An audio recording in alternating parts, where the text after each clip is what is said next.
Good morning friends and welcome to the pre-market view. A lot of positive action in US markets and they were up anywhere from 0.75 to almost about 1.25%. The FOMC meet is going to start today and it remains to be seen what kind of stance do they take on this monetary easing and the asset purchase part, but overall there is a lot of strength clearly visible in the markets. European markets too were up anywhere from about 0.5 to almost about 2%. And in terms of development in Italy, the political logjam is over. The new government is in power, and that was reflected in the lower bond yield on the 10-year paper, and that yield has come down to almost about 3.93, which is below 4% after a long time, which is definitely positive.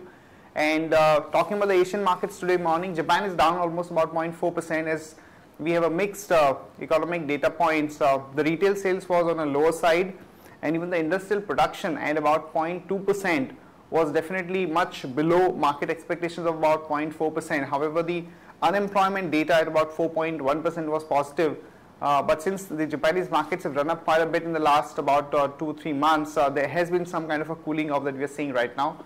And most of the other Asian markets are up. Hang Seng in particular is up almost about 0.6 to 0.7%. Chinese markets are shut. In terms of flows, friends, FIs were net buyers in the cash market to the tune of almost about 630 crore.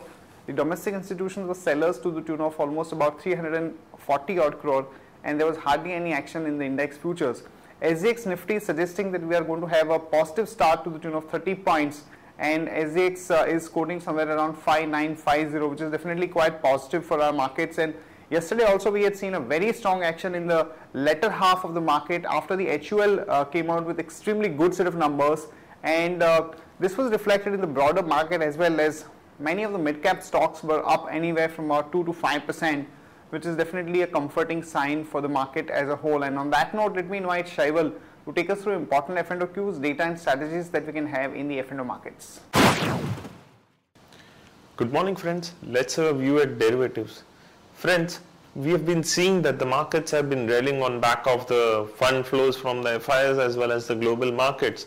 But from last two trading sessions, we have seen that the markets have turned choppy, waiting for the RBI's monetary policy that is lined up on 3rd of May. Now with yesterday's rise, we have seen some short positions been building up in the market, as we've seen that around 3.78 lakh shares were added in open interest with a decrease in the cost of carry. Also, the FIS data has been suggesting that yes, some shorts have been created as they were marginal net sellers in yesterday's trade.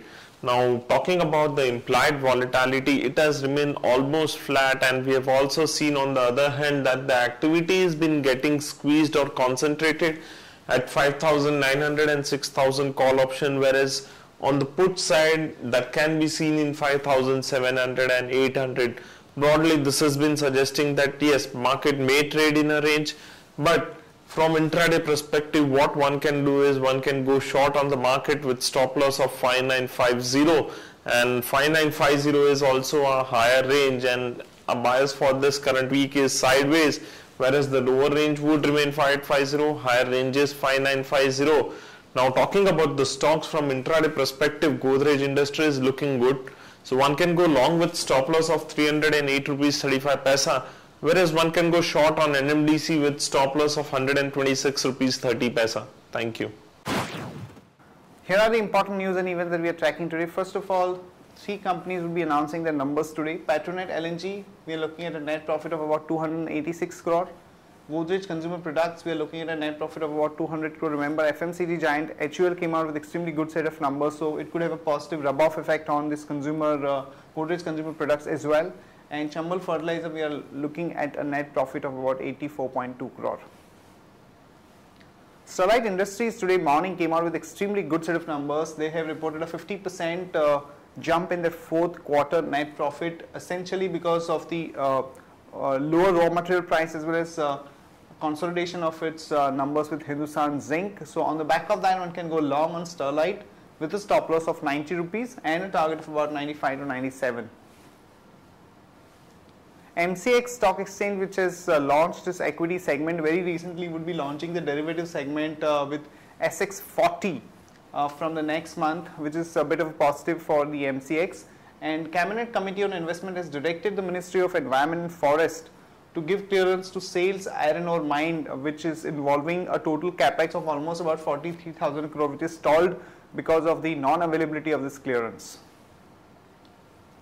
Coal India has indicated that it will continue to supply the coal to the domestic power companies which have set up their plants before 2009 at the market price, whereas for the companies which have set up their plant post 2009 at cost plus basis. So this is a bit of a relief for Coal India, which has been grappling with this issue of coal price pooling and other issues.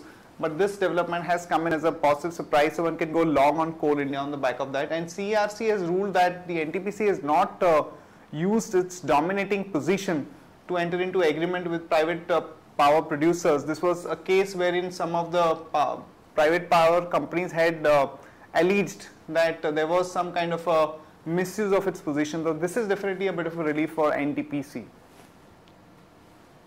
Petrol prices are likely to be cut by almost about 1.5 to 2 rupees a litre over this weekend. That's the indication coming out from the OMC because of the fall in the crude oil price and the fact that the rupee also has remained quite stable. And after a logjam of almost about 5 days in the parliament, today the parliament session is likely to function, and important finance bills are likely to be taken up so that there is no other issue in terms of constitutional emergency. But there has not been any kind of agreement with the opposition on any of the important other bills. So it is, it looks like that there is going to be some kind of end of this current session of the parliament once these important bills are taken up today.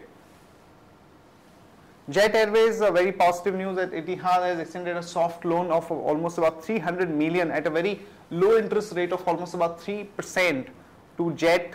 And one can go long on Jet Airways on the back of that. The stop loss of 587 and a target of about 627 to about 639. Reliance Communication has tied up with Aircel to cut its capex, and in the process the company is going to be inking its first tie-up of almost about 10,000 base stations, which would be used jointly by Aircel and Arcom, and this would result into a lower capex of almost about 1200 crore for Arcom. So one can go long there with a stop loss of 98 and a target of about 103 to about 105. SpiceJet, some positive news as the government has allowed the airline companies to charge passengers for the additional services, including the check-in baggages, the preference for the meals and the preferred seats, so on and so forth. So this could improve the realization for the airline company. So one can go long on SpiceJet with a stop loss of 37.25 and a target of about 40 rupees. That's it from all of us, friends. Have a great trading session. See you day after tomorrow and have a great holidays.